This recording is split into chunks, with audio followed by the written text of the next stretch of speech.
1 Corinthians 15:33. Don't fool yourselves.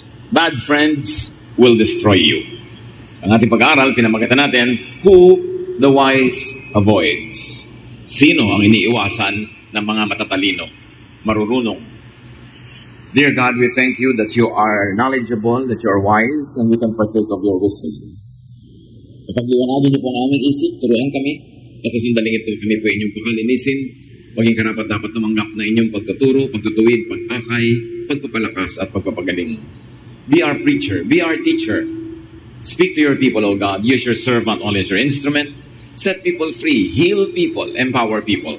We ask in the name of your Son, Jesus. Proverbs 1:8-9. My child, obey the teachings of your parents, and wear their teachings as you would a lovely hat or a pretty necklace. Sa Proverbs, talagang koleksyon ng karunungan, malinaw ang sinasabi na makinig sa mga magulang. Pahalagahan ang kanilang mga payo tulad ng pagpapahalaga mo sa anumang magandang kasuotan o mamahaling hiyas. According to Proverbs, parents or elders are wise.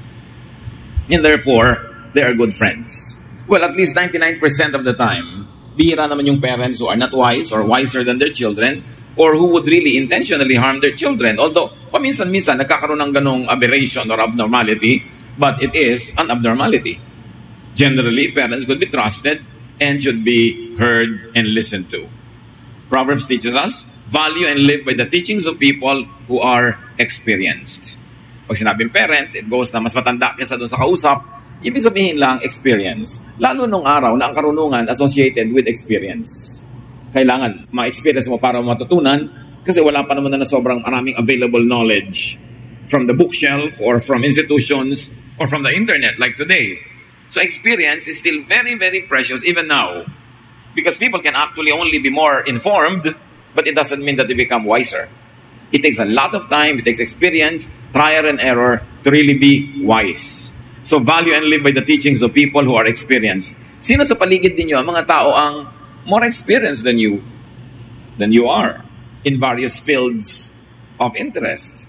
Siyempre, mga area, you are more experienced, but there are many other areas where other people are better experienced than you are. So, live by the teachings of people who know you. Not only know you by information, but people who really care for you. Marami tayo kasi pwedeng kuhanan ngayon ng payo, ng katuruan, ng guidance, direction, but it's important for you to realize how much of your counselor really cares for you. Katulad na halimbawa, kahit na lamang sa ordinary counseling encounter, may dalawang uri kasi ng counseling at dalawang uri ng counselor. Yung counselor na pag dumaing ka ng problema, pagka ikaw ay nagsabi ng mga kabigatan mo ng loob, ang ituturo sa iyo magtiis, magdusa, yung laging magpaapi ka. Pagka ganun ka napatapat na counselor at nakinig ka sa kanya, yun ang magiging ending ng buhay mo. May mga counselor naman na ang gusto niya, winner ka. Ang gusto niya, yung hindi ka nagpapaapi, although hindi ka naman tuturo ang mga api. Yung hindi ka, basta lang lagi nagtitiis, tuturuan kang baguhin, improve ng buhay mo. So, depende kung sinong counselor mo ang magiging takbo ng buhay mo if you listen to your counselor. So, ang tanong mo sa counselor mo, does the counselor care for me? Pwede kasi mangyari na yung counselor cares for her or for his reputation.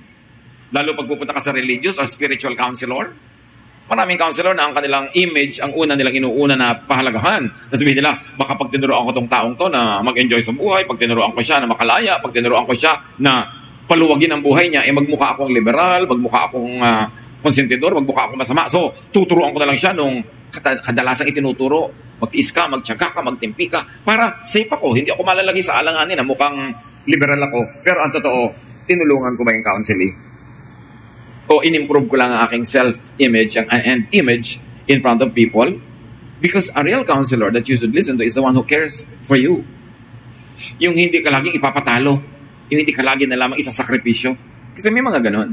Of course, it makes them look good. It makes them look more godly. But do they really help you? Napakahalagang pinipili kung sino ang pinapakinggan. Kaya panalo tayo pag nakikinig tayo sa mga magulang natin. Kasi nga 99% of the time, mas matalino sila, mas experienced sila, at mahal nila tayo. Hindi sila magpapayo ng ikatalulugi o ikakatalo natin needlessly. Sa pagpapatuloy ng Proverbs chapter 1, verses 10-14, don't be tempted by sinners or listen when they say, come on, let's gang up and kill somebody just for the fun of it. They're well and healthy now, but we'll finish them off once and for all. We'll take care of their valuables and fill our homes with stolen goods. If you join our gang, you will get your share. Ito yung banditry, robbery, nung araw, nangyayari pa rin ngayon. Pero, maraming equivalent itong paggawa na ito ng masama sa ating panahon. Hindi kailangan pukpukin mo yung tao, nakawan mo siya, patayin mo siya, para gawan mo siya ng masama. And so, think of the equivalent. Because there could be people who are influencing you and me to do evil to others. Maybe not as naked as killing somebody or robbing somebody, pero ganun pa rin ang effect na nakawan yung kapwa ng katahimikan, kapayapaan, iri-iriin.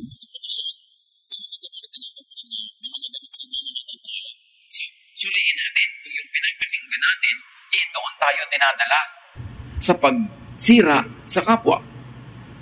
Don't listen to people who convince you to do wrong, to hurt and damage others, to join in their evil projects. Pag may nadidinig ka, susuriin mo, mabuti ba ang payo? Maganda ba ang sinasabi? Is it fair to everybody involved in the situation? Tinuturoan ba niya akong gumawa ng masama para sa aking ganansya? Para sa aking tubo? Marami yun. O mandaya ka. Uy, nagtitinda ka pala ng manok. Ganitong gawin mo para madaya mo timbang. Yun ang equivalent yan ngayon. Nakakagawa ka rin ng masama sa kapwa. Nananakawan mo rin sila kasi nagbabayad pala sila nung pampabigat ng manok. Hindi yung manok talaga ang nababayaran nila. O kaya ay nakakasakit sila dahil sa inilalagay mo mga kung ano-ano. Nagtitinda ka ng karne na double dead, nagtitinda ka ng mga bulok, mga substandard, edi para bumapatay ka rin ng tao. Kaya maraming equivalent ngayon, yung nandun sa Proverbs sa example.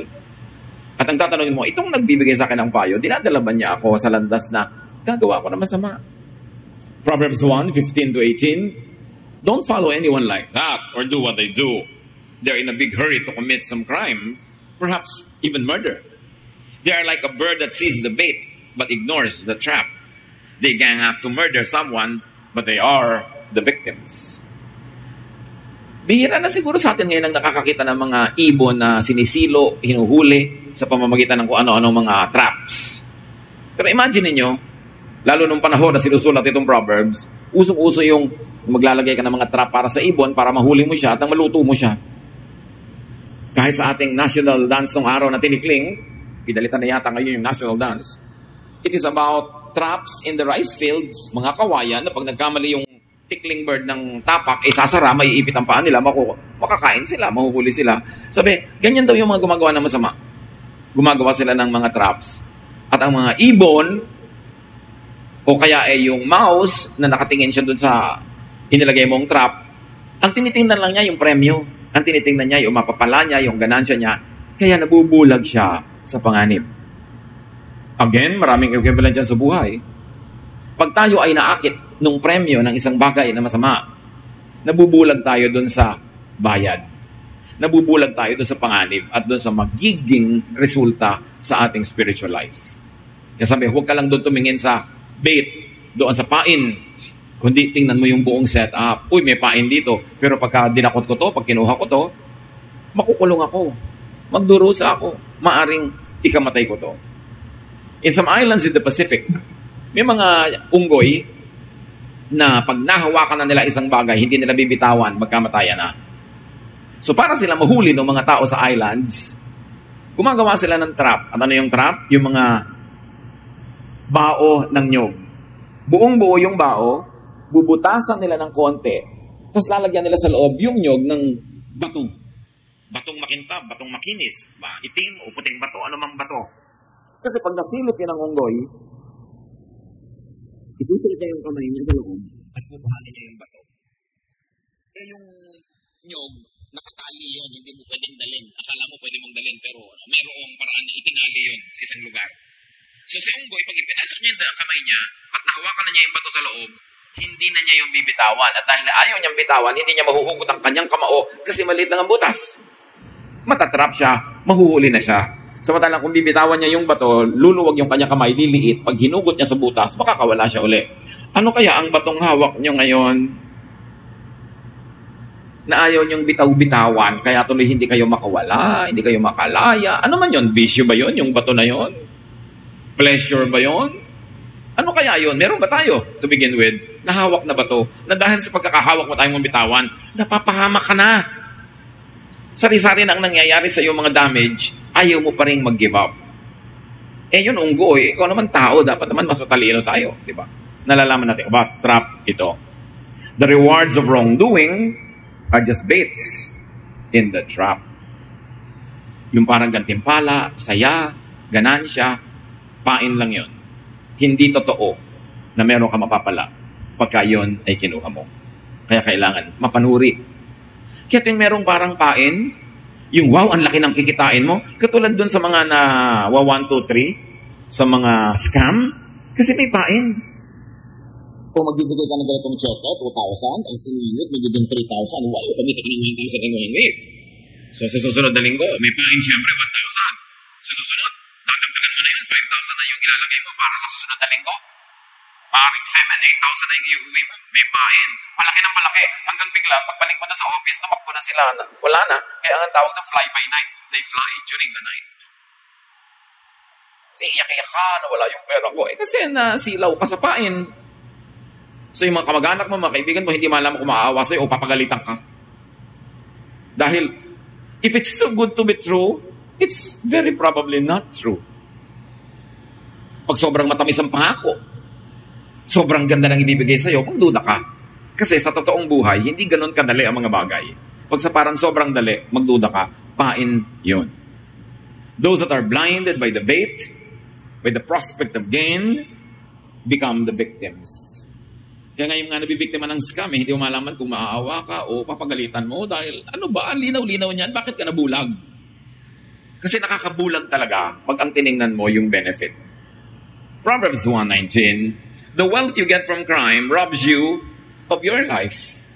At kahit pa nga, may nakuha ka, may napala ka, may balik. May bayad. At least may spiritual bayad. Pag gumawa ka ng masama at meron kang napalang ganansya, may bayad ang iyong kaluluwa.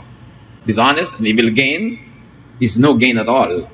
It brings about greater loss. And usually the loss is intangible. It is not material. It is not always financial.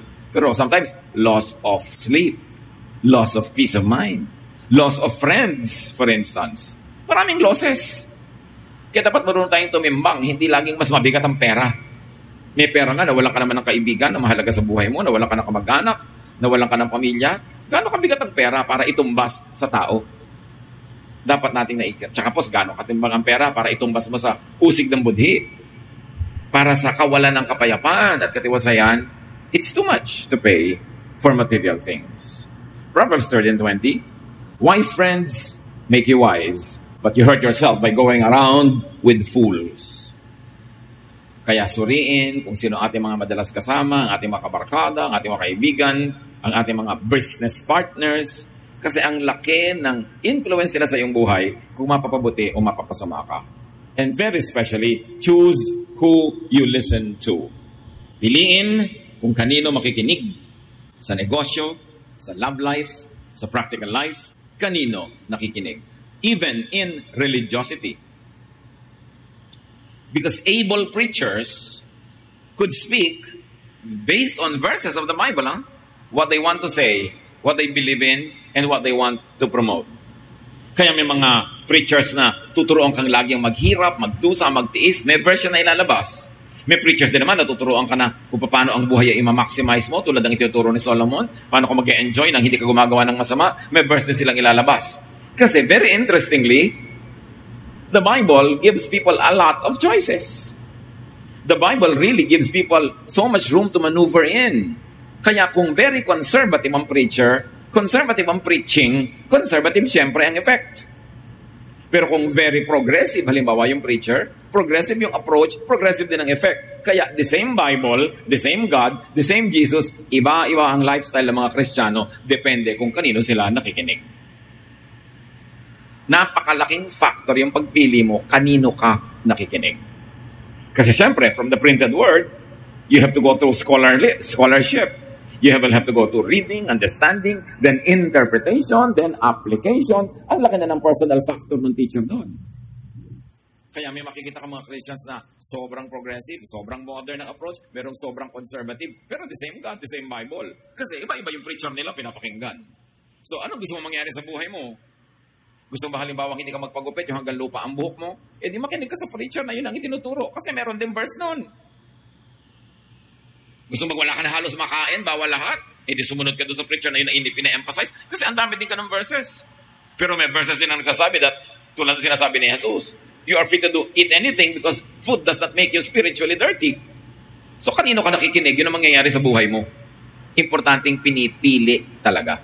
Beware of how much you get influenced by friends, by people you hear, and by persons who colonize your brain. Ang mga tao parang halaman. Alam niyo ang halaman, kung pwede lang niyang solohin yung langit, i-spread niya lahat ng kanyang mga branches, tatakpan niya ng leaves siya ang lahat ng space para siyang sumagap ng lahat ng araw. Kung kaya niya lang gawin yun. Kaya sa mga gubat, ang tataas ng puno, nag-uuna-una silang tumaas para pag nasa taas na, ibubuka nila ang kanilang mga sanga, makukuha na nila lahat yung araw, wala nang makukuha yun nasa ilalim. Nothing grows in the shadow of a big tree. Ganon din ang tao. Yung brain mo, hindi ka kontentong nasa loob lang ng bungo mo. Gusto mo yung brain mo i-transplant sa bungo ng iba para yung iniisip mo ang isipin nila, yung gusto mo ang gustuhin nila, at maging sunod-suduran sila sa yung iniisip o pinapaniwalaan. Ganon ang lahat ng tao. Iba-iba lang ng degree. Kaya kung ikaw ay magpapa-colonize sa lola mo, sa nanay mo, sa tatay mo, sa kaibigan mo, sa nobyo mo, kahit kanino, mako-colonize talaga yung brain mo. Kasi it is natural for people to want to expand themselves. And they would like to expand like plants at the expense of others. Kaya dapat marunong ka mag-isip para sa sarili mo. Hindi ko mo narinig mo, sunod ka na agad. Suriin mo, maganda ba, mabuti ba, tama ba yung scholarship ng pag-aaral to the point na pwede mong i-apply talaga sa buhay mo? And how much of it will you apply? How much will you not apply? You need not obey everything you hear. You have to examine what you hear. Binigyan tayo ng Diyos ng brain para mag-isip. Pero ang daming ganong tao. Bakit yan ang kinakain mo? Eh kasi yan ang gusto ng kasama ko. Bakit ganyan ang suot mo? Kasi yan ang sabing isuot namin. O bakit ganyan ang buhay nyo? Eh kasi ganyan ang tinuturo sa amin. Wala silang sariling paninindigan kung ano lang isipin ng iba. So yung mas malakas magsalita, siya ang nasusunod. But what will happen to your life if you will allow others to live in you? Dapat si Jesus lang ang pinapayagan mo to live in you, not other people. However, you can allow them to partly live in you if after examining what they say or teach, eh alam mong beneficial to you, good to all concerned, and does not offend God. Dapat marunong ka manuri. Kaya maraming tao api-apihan. Kasi hindi sila natutong mag-isip para sa sarili, manindigan para sa sarili, lagi nilang sumasang-ayon. Kaya lagi nilang nakakain ang hindi nila gustong kainin, pinupuntahan ang hindi gustong puntahan, ginagawa ang hindi gustong gawin, kasi may ibang nakatira sa utak nila na nagiging amo nila. 1 Corinthians 15:33, don't fool yourselves. Bad friends will destroy you. And if I may add, bad theology can destroy you. Bad homiletics can destroy you. Bad teaching can destroy you. And by saying bad, it doesn't always mean evil. It could also mean less than what is best or less than what is good for you. Dapat nanunuri. Psalm 1:1, blessed is the one who does not walk in step with the wicked, or stand in the way that sinners take, or sit in the company of mockers. Tatlong ways daw to be blessed. One, you do not walk in step with the wicked. Hindi ka lumalakad kasabay ng mga masasama. At hindi ka tumitindig kung saan sila nakatindig. In other words, ang paninindigan mo, pinag-iisipan mo. At hindi ka nauupo. Iba-iba, kita mo yung isa naglalakad, tapos tumindig, tapos umupo, mamaya nakahiga ka na, mamaya nakalubog ka na dyan. Pag sunod-sunod na, hindi mo sinuri. So it's very important. Blessed is the one also, if I may add, who does not listen to modern-day Pharisees. Can you imagine? Kung itinali ka sa mga uri ng pag-iisip, sa uri ng pamamaraan ng pamumuhay, na libu-libong taon ang tapos, na iba na ang mundo, nakatali ka pa doon, di ka malulugi.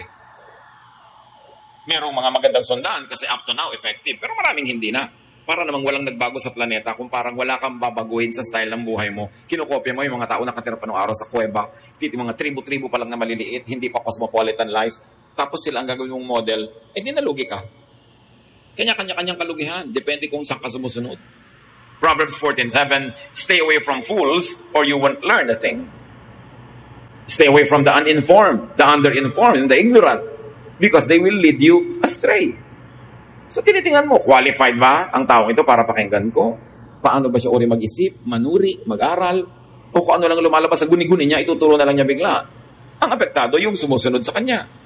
Proverbs 22:24-25, don't make friends with anyone who has a bad temper. You might turn out like them and get caught in a trap. One other person that we should avoid listening to. yung nadadala siya lagi ng kanyang damdamin.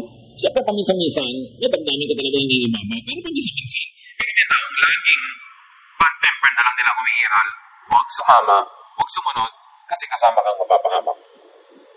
And very importantly, avoid gossipers, whisperers. bubulong-bulong, susumbong-sumbong, parang bubuyog. Alam niyo yung bugtong, eto na si Ingkong, bubulong-bulong, sagot, bubuyog. Pero maraming tao bubuyog, yan yung lalapit sa'yo. May bubulong. Bakit kanina masaya ka nung bumulong siya, lumambot ka? Dati yung isang tao, tinitingnan mo lang positively or in a neutral way. Pagkabulong niya, negative ng paningin mo, na-influence ka na pala. Alam niyo bang napakalakas maka-influence ang chismis? Kasi masarap ang chismis, sabi sa Bible, Proverbs 26:22. There is nothing so delicious as the taste of gossip. It melts in your mouth. Delicious talaga yan. Kaya pagka biglang tinikman mo yan, gusto mo pa more and more. But it will destroy your character, it will destroy your intelligence, and even your fine judgment. Because gossipers will influence you to be negative. Nakakita na ba kayo ng gossiper na paglapit sa'yo? Kilala mo si person A? Ang bait niyan, ang buti niyan, masipag yan. No, negative lagi ang dala niyan. Kaya didilim yung paningin mo tungkol doon sa tao without even knowing the facts. Kaya dapat sabi mo, masamang espiritu, lumayo ka sa akin. Kasi talagang masama ang spirit nang nagchichismis. Binubulag ka, pinapasunod ka sa kanyang pananaw, at yung inis at galit siya, iinisin kanya at gagalitin din para makakampi kanya. Kaya kanya ini-influence. Dapat lagi mong sinusuri, ini-influence ako ng kausap ko, ano kaya ang gusto niyang puntahan namin? Ba't niya ako inaakay? Anong influence yun? So be responsible, be careful in how you influence others. So far mula kanina, ang pinag-uusapan natin is how to be careful with others who influence you. But very importantly also, we should be careful with how we influence others. 1 Peter 1:22, now that you have purified yourselves by obeying the truth, so that you have sincere love for each other, love one another deeply from the heart. Do not use your access, do not use your influence to negate people from the good. Surely, meron tayong na-influence. May taong nakakabulong tayo sa kanila, nakakausap natin, nakikinig pa nga sila sa atin. Kung minsan pa nga, tinatanong pa tayo kung anong gagawin nila. Tiyakin ninyo na matapat tayo sa Diyos na yung influence natin ay hindi natin ginagamit para sa atin lang sariling kapakinabangan, para ipahamak yung tao, o para gamitin siya ng instrumento lang ng gusto nating mangyari sa buhay. Do not maliciously influence others. And let me tell you, advertisements are created to influence you to buy. Conscious yun. So, laging magmadali. Hanggang ganito na lang date, may libreng palanggana. So, sa kasakiman mo sa palanggana, hindi ba na tinignan na, hindi mo naman kailangan yung bibilin mo dahil palanggana ang naisip mo doon. May beat. Magmadali.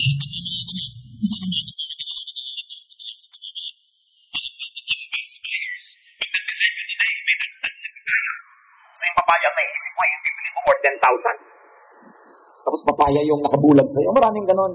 Kaya may mga libre, may isang bote ng something, may nakadikit na maliit na libre. Yung libre ang gusto mong maiuwi, binili mo ngayon yung bote, expired na pala.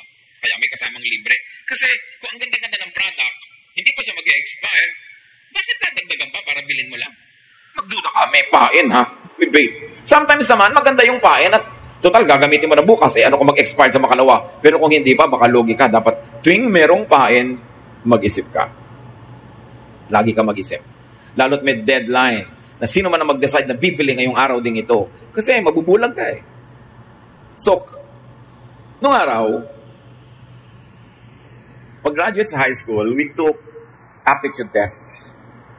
Yung kukuha ka na exam, may mga sagot, mga bilog-bilog, shape-shape, pipiliin mo lang, pero lalabas kung ano ka. At anong kurso ang pinakabagay sa'yo. Lumabas sa akin ang pinakabagay na course, law. Eh di sabi ng tatay ko, anong bagay sa'yo yung course na nakuha mo? Sabi ko, law, daddy, law. O ano, law ang kukanin mo? Parang ayoko eh. Bakit? Kasi a good lawyer is defined this way. You are able to put in jail an innocent person, or you are able to set free somebody who is guilty. Ang galing mong lawyer. Sabi ko, parang ayoko yatang ganun. Hindi naman lahat ng lawyer ganun, pero ganun yung makitid na pananaw ko nung araw about law and the practice of it. Ang number 2, na lumabas sa akin, advertising. Totoo talaga dapat una, lawyer ka o dapat nasa advertising ka. O bakit na naman? Ayoko ng advertising. Kasi ang magaling na advertiser, yung napapabili mo ang tao na isang bagay na di niya kailangan. Nakaka-create ka ng artificial need. Na parang miserable siya pag wala yung product mo, bibili niya. Sabi ko, man, masyado yatang manipulative. Sabi ko, parang gusto ko na lang mag-mascom. Eh bakit naman mascom? Sabi tatay ko, kasi isa lang ang math. Yun lang. So, anong yun lang? Kung ang dami-daming math, nangamote ako, di wala kwenta naman, di ba? Kailangan yung medyo meron akong chance. So in other words, susuriin mo, saan ka ba dinadala ng mga gusto mong puntahan? Gusto mo ba talaga yung destination na yon? Halimbawa, meron ka ngayong napupusuan dyan na kung sinong babae o lalaki. Tingnan mo yung pamilya. Anong pamilya ang papakasalan mo? Saan ka dadalhin ng taong ito? Sa pamilyang ubod ng gulo? Ubod ng tahimik? Ano ba? Gusto mo ba talaga yung magulo dahil mahal mo siya? Gusto mo ayusin yung buhay niya? Gusto mo talaga maging savior of the world? Anong gusto mo mangyari? Kasi dadalhin ka niyan kung saan. So, dapat lagi kang conscious, saan ako dadalhin ito? Dapat sa church, yung mga tao, lalo ngayon, may freedom of religion naman, nakakapili ka kung saan ka sasali. May tanong ka na, whether you ask it obviously or unconsciously. Ang tanong mo is, anong gagawin niya sa akin pag nag-member ako dito? Anong mangyayari sa buhay ko pag sumunod ako sa mga katuroan niyo? Anong gagawin niya sa akin? Dapat clear yun. Tulad ng may mga I love you, I love you, I love you. Oh, you love me? Anong gagawin mo sa akin pag minahal din kita? Saan mo ako dadalhin? Clear dapat. Kung ayaw mo yung pupuntahan, huwag kang sumama sa biyahe. So it's important pinipili ang pinapakinggan at sinusuri ang nadidinig. Parents, elders are especially to be wise. Mahalaga sa parents, wise. Parents, to be wise, are to learn life lessons. To be able to become good friends of your children. Pagka mayroong gusto magpakasal, magsisimulang magpamilya, ang lagi ko kayo pinapayo, mag-aral kayong mabuti ng buhay, mag-aral kayo ng academic lessons, mag-aral kayo ng practical lessons, huwag kayong titigil mag-aral kasi magtuturo kayo ng mga anak. Ano ang ituturo ninyo? Are you going to produce slaves? Or are you going to produce free men and women? Magpo-produce ka ba ng anak na empleyado? Magpo-produce ka ba ng anak na business person? Or meron siyang sariling hanap buhay? Magpo-produce ka ba ng babaeng api-apihan? Siyempre, pag may anak kang babae, tinrain mong laging inaapi na, hindi ba lang kumikibo, payag ng payag? Eh di, magpo-produce ka pag nag-asawa siya, ganun din ang papayag niyang mangyari sa buhay niya. Nagpo-produce ka ba ng mga anak na magiging api?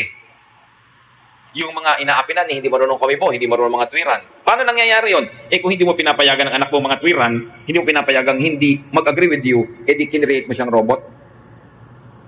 If you want to prepare your children na may paninindigan, hindi sila dali-dali na lamang na inaapi ng iba, pag may pinapagawa ka, may inuutos ka, may tinuturo ka, pwede mong sabihin, anak, pag inutos ko sa'yo, gawin mo, wala kang choice. Pero pag sinabi ko sa'yo, anak, gusto mo ba ito o ayaw mo? Pwede kang umayaw. Kasi tinatanong kita. At dapat pinapractice yung inyong mga anak na mga tanong na okay lang talaga sa inyo kung ayaw. O anak, pupunta tayo sa lamay ni Lola Bruning. Gusto mo ba sumama or not? 99% siyempre ayaw. Ayaw ko po. O sige, diyan ka na lang sa bahay. Maghugas ka ng plato, maglaba ka, mamalansya ka, hugasan mo ang banyo, linisin mo ang garahe, paliguan mo mga aso. Sasama na po ako.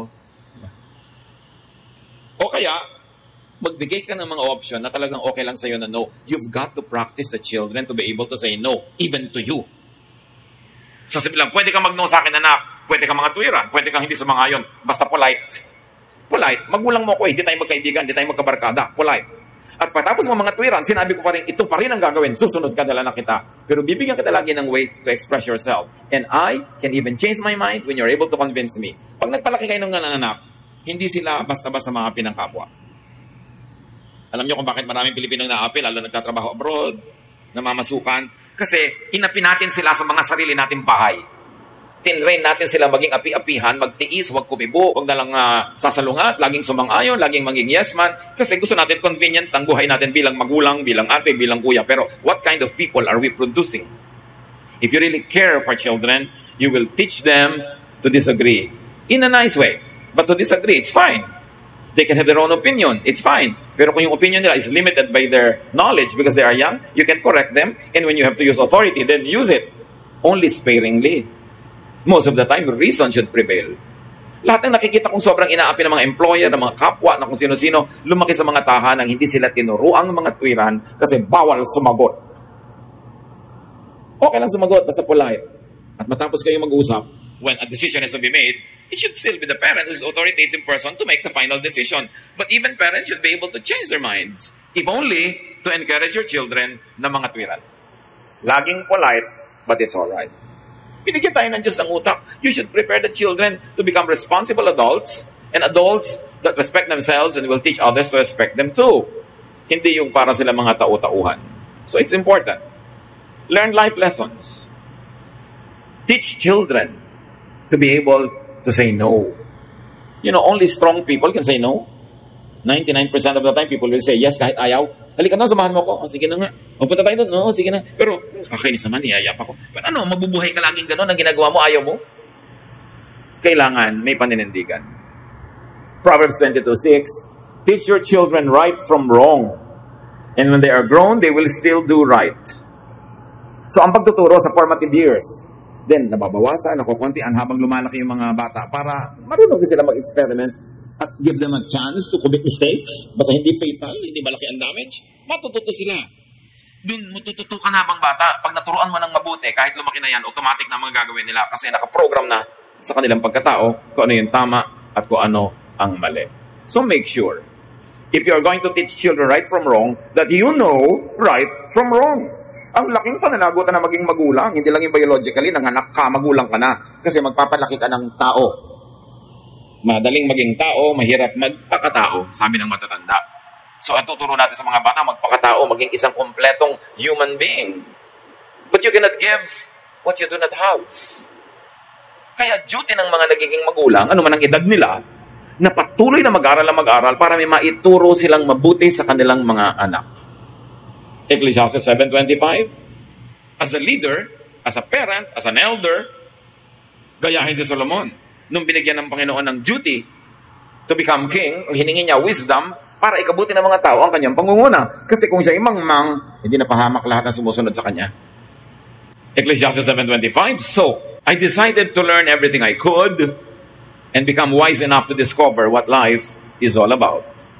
At the same time, I wanted to understand why it's stupid and senseless to be an evil fool. Sabi ng Ecclesiastes 7:25. Sabi ni Solomon, pinag-aralan ko lahat. Kasi hari ako eh. Dapat pag kailangan magpasya, marunong ako magpasya. Kailangan alam ko ang tama. Kung limitado ang alam ko, doon lang ako magpapaikot-ikot sa alam ko, di ang liit ng mundo. Kailangan palakihin ng mundo. At ang pagpapalaki ng mundo ay pagpapalaki ng utak, ng isip. Mas meron kang pananagutan sa kapwa, teacher ka, mag-aral ka. Elder ka, mag-aral ka. Importanteng may ibinibigay na mabuti sa mga sumusunod sa atin. Matthew 12:36, I promise you that on that day of judgment, everyone will have to account for every careless word they have spoken. When you speak, be a blessing. When you lead to the good, not to the bad. To the improvement, betterment of those who follow you or listen to you. At kung pwedeng idagdag, on that day of judgment, everyone will have to account for every careless word they listen to. Ano ang pinapakinggan? Anong mga TV programs ang pinapanood? Anong radio programs ang pinapakinggan? Anong mga babasahin ang binabasa? Anong mga posts ang binabasa? Lahat yan makaka-influence sa atin consciously or unconsciously. Garbage in, garbage out. Do not let garbage into your mind because it will produce garbage. We have a responsibility to each other, especially to those who believe in us, who follow us, that we should increase our knowledge, increase our wisdom, so that we can help them find a better life. Dear Lord, we thank you that you are wise, that you are our leader, you are our Father, and you want nothing but the good for us. Turuan mo kami, Lord, na manuri.